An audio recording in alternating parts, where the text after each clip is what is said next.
కాపులందరూ కలిసి కాపును ముఖ్యమంత్రి చేసుకోవాలని కసిగా చేసిన ప్రయత్నం 2009లో జరిగింది. చిరంజీవికి ఆనాడు కాపు సామాజిక వర్గం బలంగా వెన్నుదన్నుగా నిలవడం వల్లే 18% ఓట్లొచ్చినాయి. 28% కాపులున్నారు. 27-28% అంటున్నటువంటి సందర్భంలో 18% ఓట్లు పడ్డాయంటే మెజారిటీ కాపులు అంగీకరించినట్టు. అది ఒక పాయింట్. 18 సీట్లొచ్చినాయి. అది ఇక్కడ గుర్తుపెట్టుకోవాలి. అంటే కాపుల్లో ఉన్న ఒక స్ట్రాంగ్ ఫీల్. అలాగే కాపుల తరపున ప్రభుత్వం కీలకంగా ఉండాలని కోరుకుని 2014లో ఆంధ్రప్రదేశ్‌లో చంద్రబాబుని ఎన్నుకున్నారు. పవన్ కళ్యాణ్ పిలుపు మేరకు.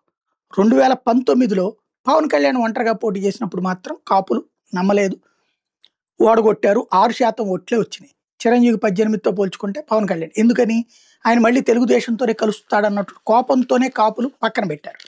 సీన్ కట్ చేస్తే 2024కొచ్చేటప్పటికి జగన్ మనుషులు ఈ గత 5 ఏళ్లలో కాపు సామాజిక వర్గానికి సంబంధించిన నేతలే పేర్ని నాని, అంబటి రాంబాబు ఇట్లాంటి వాళ్ళందరూ పవన్ని ర్యాగింగ్ చేశారు. ఓ రకంగా పొలిటికల్ ర్యాగింగ్ చేశారు. దాంతోపాటు ఇతర కుల నాయకులు కూడా ర్యాగింగ్ చేశారు. అది కాపుల్లో తీసుకొచ్చిన కసి వాళ్ళల్లో ఐక్యత పెంచింది. పవన్ని సీఎం చేయకపోయినా పవన్ ఎవరికి మద్దతు ఇస్తే వాళ్ళకన్నా కోణంలోనే చంద్రబాబు అధికారంలోకి వచ్చారు. ఇదంతా ఎందుకు చెప్తున్నానంటే తెలంగాణలో నోరు జారుతున్నారు.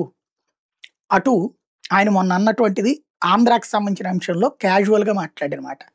తెలంగాణ దిష్టి తగిలిందని. అదేం బూతు కాదు, దూషణ కాదు. అదే ఆడికేంటిరా ఆడు అంటే అది దిష్టి అంటాం. మన ఇళ్ల ముందు దిష్టి బొమ్మలు ఎందుకు పెట్టుకుంటాం?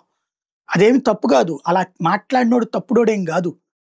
వాడికేంట్రా అంటే అది ఏమన్నా భూత అందులో గొప్పగా ఫీల్ అయినట్టే కదా. అట్లాగా మమ్మల్ని చూశారు అన్నాడు కానీ ఆయన ఏమి తెలంగాణ వాళ్ళని తప్పుగా ఏం మాట్లాడలా, తప్పుడుగా ఏం మాట్లాడలేదు. అది ఇక్కడ గుర్తుపెట్టుకోవాల్సిన అంశం. ఇవాళ సగర్వంగా చెప్పుకోండి తెలంగాణలో అద్భుతంగా సాగింది డెవలప్మెంట్ అని చెప్పేసి. ఏదైతే సాగునీటి పథకాలు ఇవన్నీ రావాలన్న వల్ల ఇవాళ దిగుబడి పెరిగింది అన్నటువంటి. కానీ పవన్ కళ్యాణ్ ఈ బల్మూరి వెంకట్టో లేకపోతే మొన్న ఎవరు అవినీరుద్ రెడ్డి ఎవరు కాంగ్రెస్ నాయకులు మాట్లాడుతున్నారు. ఒకటే గుర్తుపెట్టుకోవాలి, మీ బాస్ అయినటువంటి రేవంత్ రెడ్డికి బాస్ అయినటువంటి చంద్రబాబు నాయుడుతో కలిసి ఉన్నారు పవన్ కళ్యాణ్. వీళ్ళందరూ ఇప్పుడు అందుకనినే మొన్న జూబ్లీహిల్స్ ఎలక్షన్స్లో కాపులు కూడా బలంగా ఓటేశారు. బీజేపీకి మద్దతు ప్రకటించిన ఓట్లు కాంగ్రెస్కి పడ్డాయి. అందుకే బీజేపీకి 7-8 వేల ఓట్లు తగ్గినాయి. ఇది గుర్తుపెట్టుకోవాలి. పవన్ని సీఎంని చేయడం వాళ్ళ చేతుల్లో ఒక్కళ్ళ చేతుల్లో ఉండదు. మిగతా అన్ని సెక్షన్లు కలిస్తేనే కుదురుతుంది. కానీ ఒకళ్ళని సీఎంగా దించడం వాళ్ళ చేతుల్లో ఉందనడానికి సాక్ష్యం జగన్మోహన్ రెడ్డి.